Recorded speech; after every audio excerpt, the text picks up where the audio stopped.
Assalamualaikum warahmatullahi wabarakatuh.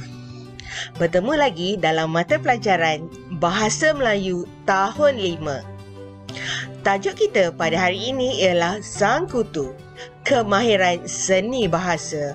Standard pembelajaran yang perlu anda kuasai pada hari ini ialah 4.3.2 iaitu mengubah suai cerita dengan bahasa yang indah dan santun secara separa berpandu dan mempersembahkannya secara kreatif. Ini bermaksud pada hari ini anda akan mengubah suai cerita yang sedia ada menggunakan bahasa yang indah dan santun secara separa berpandu iaitu dengan bimbingan guru. Seterusnya, anda akan mempersembahkan cerita tersebut secara kreatif. Buku teks halaman 34. Anda pasti sudah bersedia. Ayuh kita teruskan. Sebagaimana yang dinyatakan dalam standard pembelajaran kita sebentar tadi, kita akan mengubah suai cerita dengan menggunakan bahasa yang indah dan santun. Sebelum itu, ayuh kita baca petikan yang disediakan. Ayuh anda di rumah, bersama-sama dengan cikgu, kita baca cerita mengenai Sangkutu. Farisha sedang membaca buku cerita tentang kutu. Pada suatu hari, Syukri menggaruk-garuk kepalanya.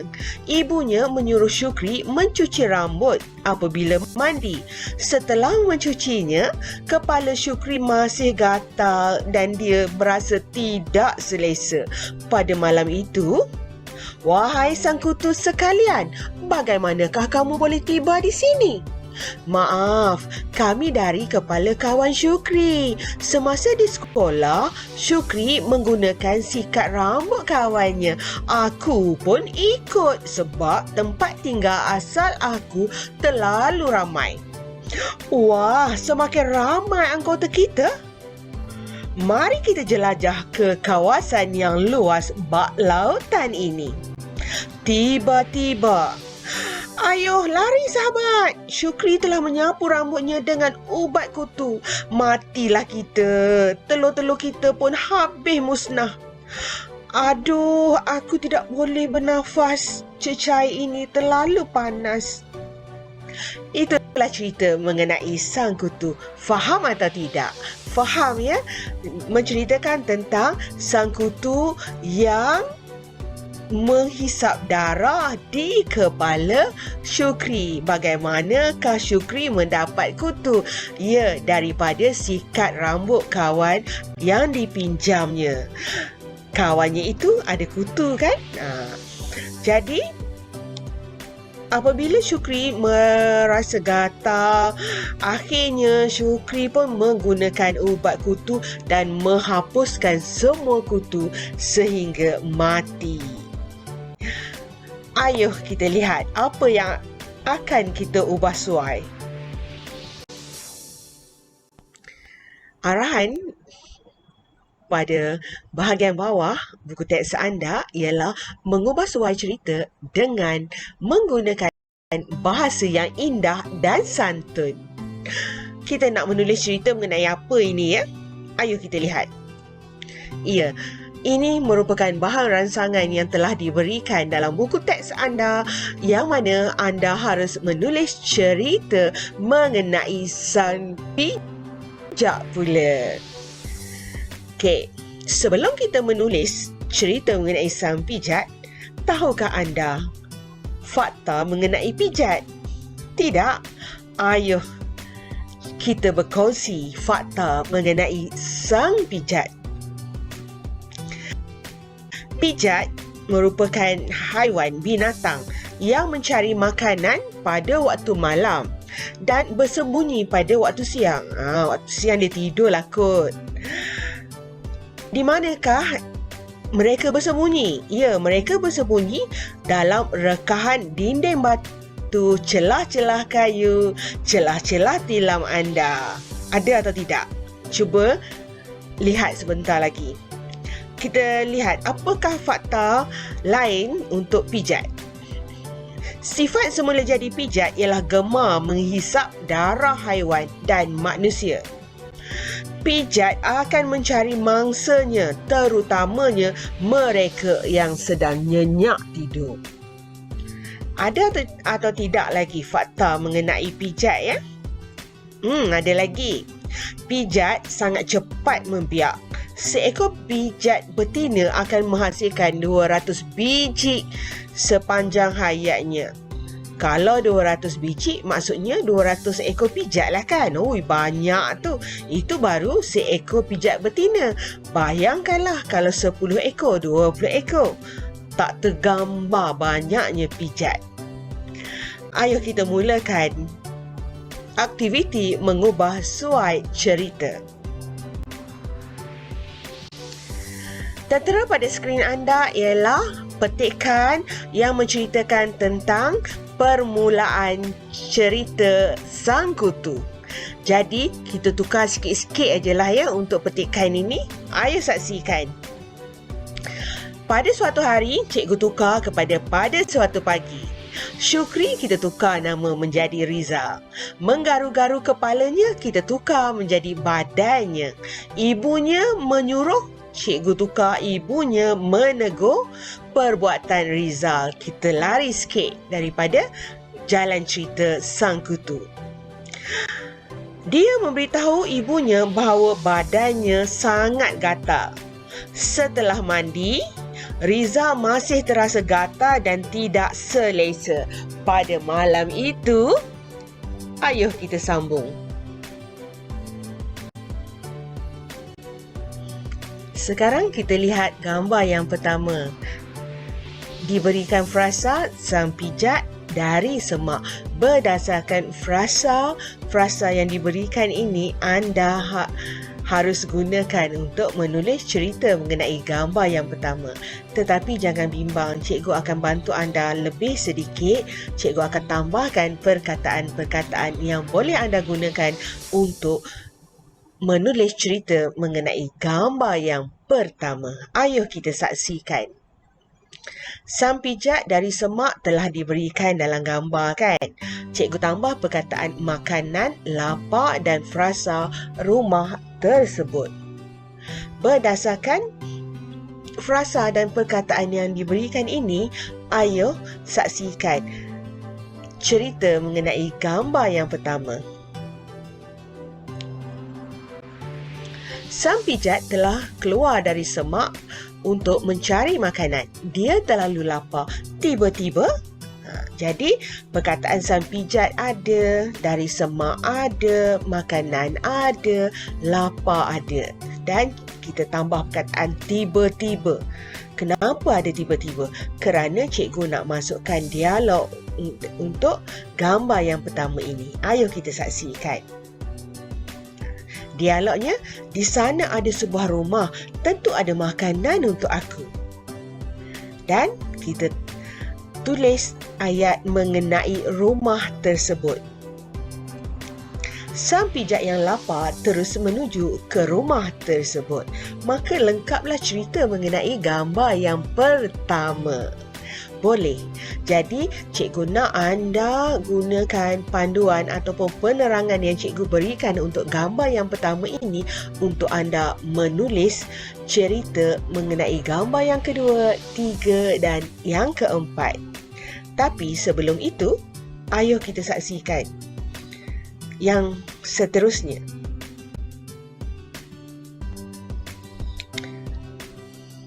Ini ialah contoh penulisan yang kedua. Sebenarnya sama sahaja. Yang berbeza cuma dalam gambar yang pertama dialog cikgu letakkan dalam kotak. Manakala dalam skrin anda yang anda lihat sekarang ini, dialog tersebut cikgu bertulis dalam bentuk cakap ajuk. Ya. Okey, kita baca ya. Sang pijat telah keluar dari semak untuk mencari makanan.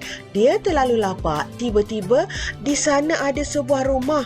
Tentu ada makanan untuk aku, ujar sang pijat. Ini ialah cara kita menulis cakap ajuk. Mesti ada ujar siapa, kata siapa. Dan kita teruskan ayatnya. Sang pijat yang lapar terus menuju ke rumah tersebut.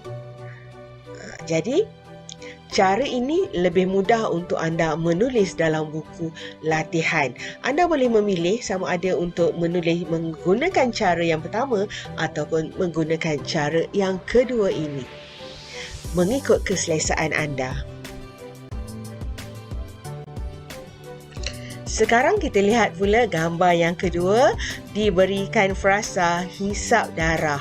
Ya, gambar sang pijat sedang menghisap darah kan. Jadi untuk gambar yang kedua ini, cikgu akan berikan beberapa perkataan lagi untuk anda jadikan panduan untuk menulis cerita mengenai gambar yang kedua ini. Sang pijat melihat Rizal gembira ibarat bulan jatuh ke riba menghisap darah. Jadi perkataan yang diberikan cuma hisap darah dan cikgu menambahkan imbuhan meng, jadi menghisap darah. Manakala sang pijat melihat Rizal gembira ibarat bulan jatuh ke riba, cikgu berikan cadangan untuk anda gunakan bagi menulis cerita mengenai gambar yang kedua. Ini merupakan cadangan semata-mata. Sekiranya anda boleh mencari perkataan anda sendiri dan anda mampu untuk menulis dengan lebih baik apabila menggunakan perkataan-perkataan anda sendiri, teruskan. Jangan terikat dengan apa yang cikgu beri. Boleh. Jadi, bagi mereka yang ketandusan ideal, anda boleh menggunakan perkataan dan frasa yang cikgu berikan. Dan di sini, cikgu ada masukkan ibarat bulan jatuh ke riba. Kenapa? Kerana anda ingat tak lagi standard pembelajaran kita ialah kita mengubah suai cerita menggunakan bahasa yang indah. Ibarat bulan jatuh ke riba merupakan peribahasa dan merupakan antara bahasa yang indah yang boleh anda gunakan. Jadi, anda tulislah berdasarkan apa yang cikgu beri ini dan masukkan satu dialog untuk gambar yang kedua ini. Boleh. Kita teruskan dengan gambar yang ketiga. Kita teruskan dengan gambar yang ketiga ya. Diberikan gambar dan diberikan frasa mudah membiak. Kalau anda lihat gambar tu, ada seekor pijat yang besar, ada 3 biji telur dan ada 5 ekor anak. Maksudnya daripada seekor dah jadi banyak. Kan? Jadi anda diberikan frasa mudah membiak untuk anda menulis, tetapi cikgu akan tambah beberapa lagi perkataan yang boleh dijadikan panduan untuk anda menulis sebenarnya ya. Sekiranya anda tidak mahu menggunakan apa yang cikgu berikan, anda teruskan menulis menggunakan perkataan anda sendiri. Cikgu tambah sang pijat dengan anaknya semakin ramai. Mudah membiak telah diberikan. Berdasarkan frasa yang tertera sekarang, anda dikehendaki menulis cerita mengenai gambar yang ketiga ini dan tambahlah ujaran dialog dalam cerita anda. Boleh atau tidak? Tak boleh? Pasti boleh. Tak buat lagi dah mengalah. Buat dahulu.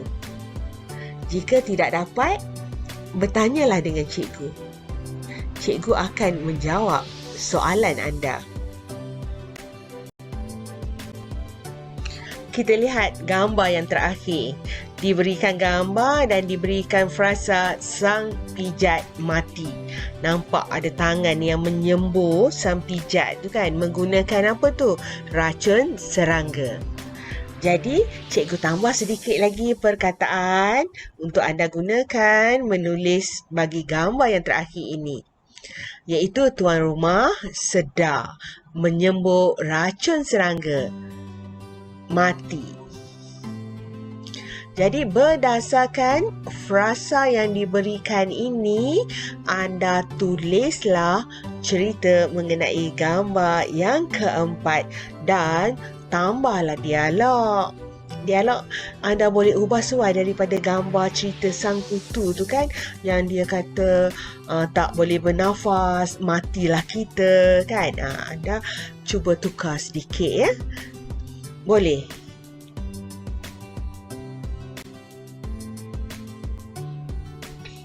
Tamat sudah pelajaran kita pada hari ini. Cikgu telah menerangkan seberingkas cara untuk anda mengubah suai cerita yang diberikan, iaitu cerita Sang Kutu menjadi cerita Sang Pijat, yang mana anda telah diberikan panduan perkataan yang cikgu cadangkan untuk anda gunakan ketika menulis cerita bagi setiap gambar. Dan anda masukkan dialog untuk setiap gambar tersebut. Dan masukkan jugalah bahasa yang indah seperti peribahasa. Cikgu telah beri contoh satu tadi kan, seperti bulan jatuh ke riba. Anda boleh menggunakan peribahasa, perumpamaan, kata-kata motivasi untuk anda gunakan dalam cerita Sang Pijat. Cikgu harap penerangan cikgu mampu untuk membantu sedikit sebanyak untuk anda menulis cerita mengenai Sang Pijat. Sekiranya anda mempunyai masalah, jangan malu-malu, tanyalah kepada cikgu. Cikgu akan menjawabnya. Sehingga kita berjumpa lagi. Sekian, Assalamualaikum warahmatullahi wabarakatuh.